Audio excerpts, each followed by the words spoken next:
مساء التفاؤل والسعادة والروقان عليكم، وحشتوني، باحبكم أوي، أوي، أوي. باتشكر لكل المشتركين الجداد، ويا ريت بجد اللي يشوف حلقتي دي أو يشوف اللي أنا هاقوله النهارده يشترك في قناتي، مش عشاني أنا مش عايز أبقى مشهور ولا عندي، أنا كل الحكاية إن أنا نفسي بجد أسعد أكبر قدر من الناس، لإن قناتي هي قناة السعادة والروقان، قناتي الإيجابية، قناة التفاؤل. فما تنساش بجد لو انت ما اشتركتش في قناتي هيفوتك كثير من البهجة والتفاؤل وكل حاجة جميلة في الحياة. النهاردة أنا عايز أكلمكم عن حاجة مهمة جدا، عن الحنان والطيبة، وقد إيه بجد إن الحنان والطيبة هي من أكتر الحاجات اللي بتسعد الإنسان. هكلمك عليها علميا، وعايز أكلمك قبل ما أكلمك أقولك أنا ليه بعمل الحلقة دي وعملت الفيديو ده.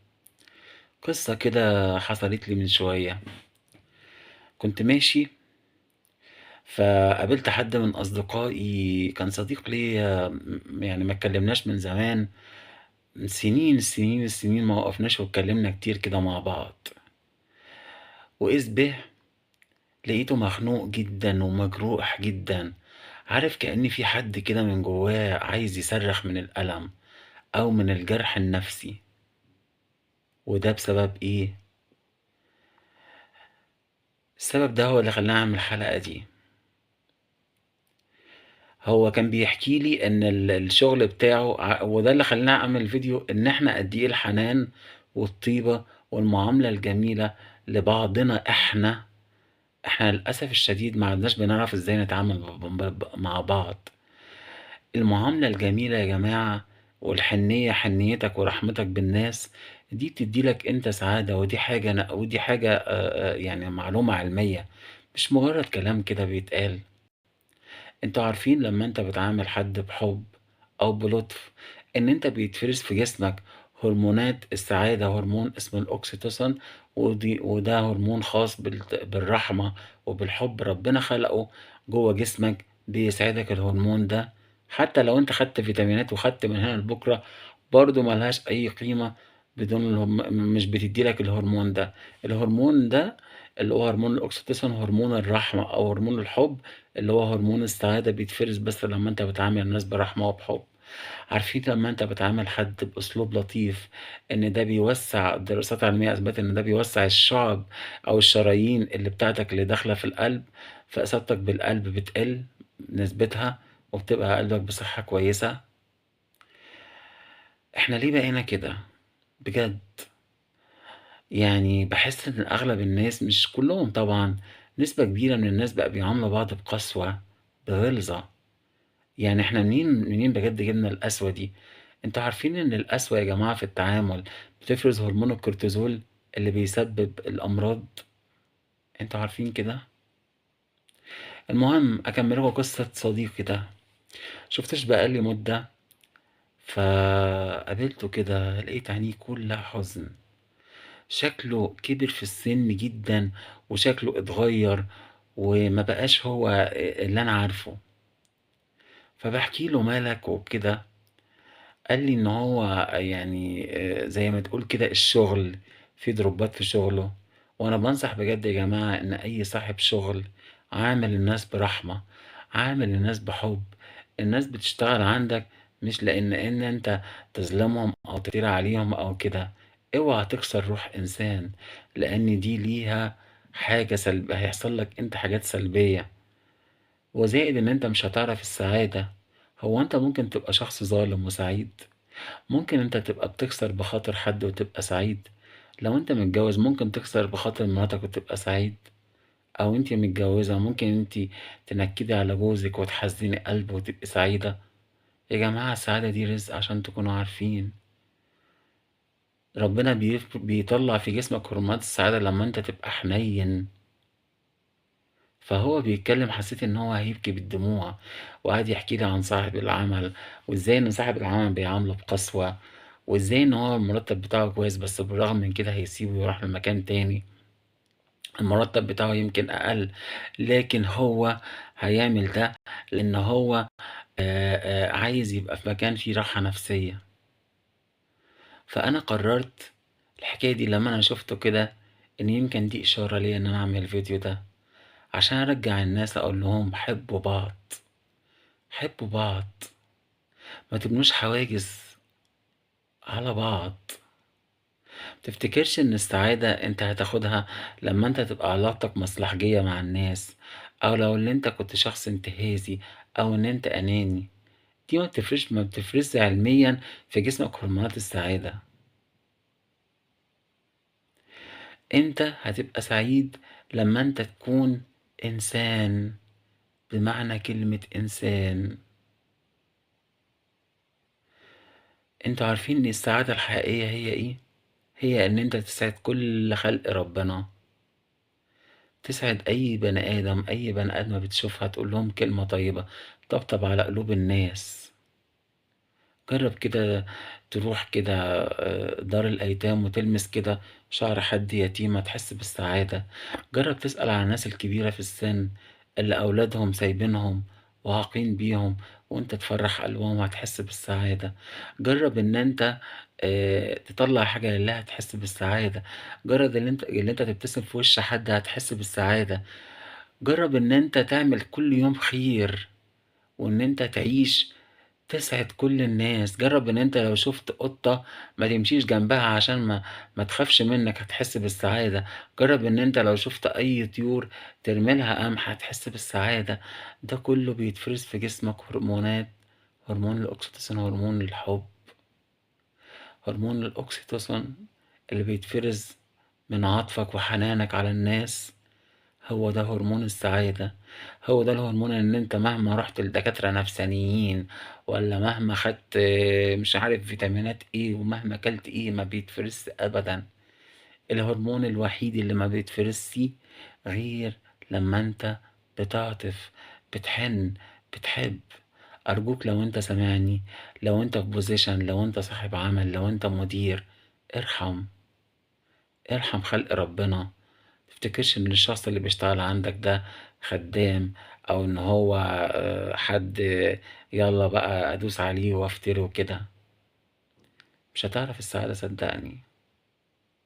صدّقوني يا جماعة أنا بسبب شغلي ده شُفت ناس كتير، ياما شُفت ناس معاها ملايين وناس عندها شهرة ومش قادرة تبتسم. السعادة بتيجي لك لمّا أنت بتكون إنسان بمعنى الكلمة، حنون، مُحِب، لإن الحب ده من أعلى الطاقات الإيجابية اللي ربنا خلقها في الكون. الحب بيقوي مناعتك. تخيلوا الناس اللي بتحب عامل عليهم دراسات لقى المناعة بتاعتهم بتقوى وبيقاوموا الأمراض، بخلاف الناس التعيسة أو الناس اللي مش بتحب وكده. تخيل. فأنت املى قلبك بالحنان، املى قلبك بالحب. مفيش أي مستنير جه على الأرض هنا، أو أي فيلسوف أو أي حد كان عايز يصلح في الدنيا إلا ما إذا اتكلم عن الحنان واتكلم عن الحب. إحنا كلنا في النهاية واحد. أنت غني، أنت فقير، أنت مدير، أنت غفير، كلنا واحد. حب الناس كلها بدون شروط، وطبطب على قلب الناس. أنا عايزك بجد يا اللي أنت بتدور على السعادة، يا اللي أنت عايز تلاقي نفسك الحقيقية، اللي هي أبعد من الشكل وأبعد من البرستيج وأبعد من الشهادة وأبعد من كلام الناس وأبعد وأبعد وأبعد. لو أنت عايز تلاقي نفسك الحقيقية بجد، اللي هي روحك، باقول لك أنت عامل الناس بحنان وبحب وبطيبة. ما تستناش المقابل أبدًا منهم. حتى لو أنت عاملت ناس كويس ولقيتهم أشرار، ابتعد عنهم واتمنى لهم السعادة، لكن أنت استنى المقابل من ربنا. ما تقساش على ابنك لو أنت أب وتقول عشان يطلع ناشف القناعات السلبية دي. يعني خليكوا كده زي الوردة الجميلة، لما الناس تشوفها تقول الله. خليكوا زي العطر الحلو لما الناس تشوفه كده تشم ريحة العطر، تلمس روح الناس اللي حواليك، تلمس قلبهم، تلمس الجزء الحقيقي اللي فيهم اللي مش فاني، روحهم ومشاعرهم وإحساسهم. لو انت بتسمعني بجد وانت رجل اعمال او ان انت عندك ناس كتير، ما تفكرش في المال وتنسى الانسان. ممكن يجيلك المال، بس لان انت دوست على خلق ربنا مش هتترزق السعادة، مش هيجيلك هرمون الاكسيتوسن. كلمتك بجد بشكل علمي وكلمتك بشكل انساني. السعادة بتقوي قلبك، بتقوي مناعتك، بتخلي شرايين القلب تتفتح، بتمنعك من الأمراض، حاجات كتيرة جدا. والسعادة بتيجي من الحب. الحب بيقوي مناعتك، بيقوي قلبك، بيفرز هرمون الأكسيتوسين اللي هو هرمون الحب عندك، بيزود مناعتك، بيخلي قلبك شرايينه تتفتح، فبتبقى انت قلبك قوي. مهما انت شفت اوعى تقسى. خليك انت انسان الناس تشوفه تحس ان في حاجة حلوة، مش الناس تشوفه تبقى عايزة تجري او تحس بالغلظة. مالكش دعوة بالناس. خلي ليك انت حنانك وطيبتك اللي انت اصلا تستمدهم من ربنا وتوزعهم على كل خلق ربنا. حب كل شجرة، حب كل عصفور، حب كل طير، حب كل إنسانة أو إنسان. حب المكان اللي انت عايش فيه. قول كلام فيه لطف، قول كلام فيه رقة للناس. اوعى تجرح حد. انا اقسم لكم بالله، انا من ساعة ما شفت صاحبي ده وانا مش متخيل قسوة الناس على بعض بجد. بقينا قاسيين قوي على بعض. عشان ايه وليه بنعمل بعض كده؟ بس ارجع اقول لك في حكمة انا مؤمن بيها قالها احد الفلاسفة، يقول لك كن انت التغيير الذي تريده في العالم.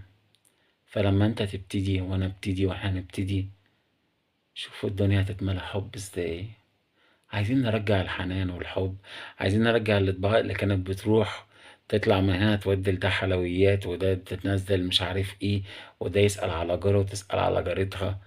ما هو الاكتئاب بيجي من كده يا جماعة. هو الاكتئاب ده ايه؟ بسبب العزلة. من سمات الاكتئاب علاماته، من علاماته ان انت بتكون في حالة عزلة. لكن انت لما انت تحن، لما انت تحب، لما انت تعطف، لما انت تتعامل بالجزء الغير فاني اللي فيك، بالجزء السامي اللي فيك اللي هو روحك. انت روحك بتكبر بالحب، روحك بتفرح، بتكبر بالفرح، بالتسامح، بالحنان، بالحنان المحب. قول دايما كلام لطيف للناس. صدقني هتتكافئ مكافآت كتيرة جدا جدا من عند ربنا، أقلها هي إن أنت تكون سعيد وحياتك حلوة. تخيل كده إن في مدير في شركة ونفسه شركته تبقى أحسن شركة، وعشان أحسن شركة وأعلى إنتاج إن الموظفين لازم يحبوا بعض. ولا واحد بينشر الحب ما بين الناس أكيد هيكافئوا عشان بينتجوا كتير. فاستغفر الله العظيم، فما بالك بربنا لما يبقى ربنا شايفك فوق من 7 سنة وانت بتقول كلام حلو وبتنشر اللطف وبتنشر المعاملة الكويسة. ابتدي عامل مراتك كويس، وانت يا زوجة عامل زوجك كويس. ما تقولش اصل كل الرجالة وحشين، ولا تقولش اصل كل الستات مصلحجية. سيبكم من الأحكام. افتحوا بجد قلوبكم لبعض. افتحوا قلوبكم لبعض. افتحوا قلوبكم لبعض. حبوا بعض. الحب ده هو جوهر الله. والطريق إلى الله حب. من يحب يعرف الله، ومن لا يحب لم يعرف الله بعد. حبوا، اتعاملوا بحنان، ارحموا الناس اللي بتشتغل عندكم، متقسوش على حد. ارحموا الأطفال، محدش يضرب أطفاله بقسوة وبعنف. خليكوا دايما الحنان هو شعاركوا. ساعتها بس صدقوني هتدوقوا طعم النعيم والسكينة والحب والسعادة هنا في الدنيا، قبل ما ندوقها إن شاء الله بإذن الله لما نروح المكان اللي أجمل من هنا.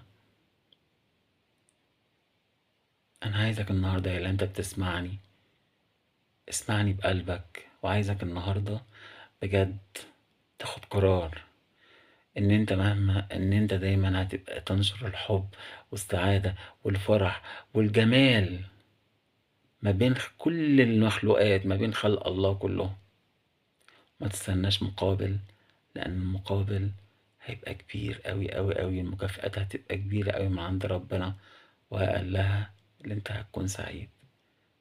كلمتك بشكل علمي، وكلمتك كإنسان، وخاطبت روحك. كلامي ده مش مجرد كلام ولا فيديو ولا كلامي ده مش كلام مصنع ومعلب، ده كلام بجد من القلب، طلع من قلبي. أتمنى إن هو يوصل لكل قلب منكم. طلع من إحساسي ومن روحي، من الجزء العميق اللي جوايا، من نفسي الحقيقية ليكم، لقلوبكم ولروحكم الحقيقية. بحبكم أوي أوي أوي. بجد بتشكر لكم على كل حد فرحني باشتراك بلايك بتعليق. انتوا حبايبي، وأنا بجد ممتن ليكم. يمكن أنا يعني قناتي مش كبيرة أوي وكده، لكن أنا كل خطوة باخطوها بابقى فرحان أوي لمّا يزيد عدد المشتركين والناس، مش لإن أنا عندي الego والأنا وعايز أثبت والكلام ده لأ، بل لإن أنا نفسي أنشر السعادة ما بين أكبر قدر بين كل خلق ربنا، لإن بجد هي سعادتي هي إن أنا أشوف السعادة في عينيك يا اللي بتسمعني، أو إن أنا أشوف السعادة في عينيكِ يا اللي بتسمعيني. باحبكم أوي، أوي، أوي من قلبي، من قلبي، والفيديو ده أنا بابعته من قلبي لقلبكم، باتكلم من أعماق قلبي. بجد باتمنى لكم كل السعادة في كل لحظة، واستنوني إن شاء الله بإذن الله في فيديوهات جاية قوية جدًا، جدًا، جدًا، وأشوفكم على خير.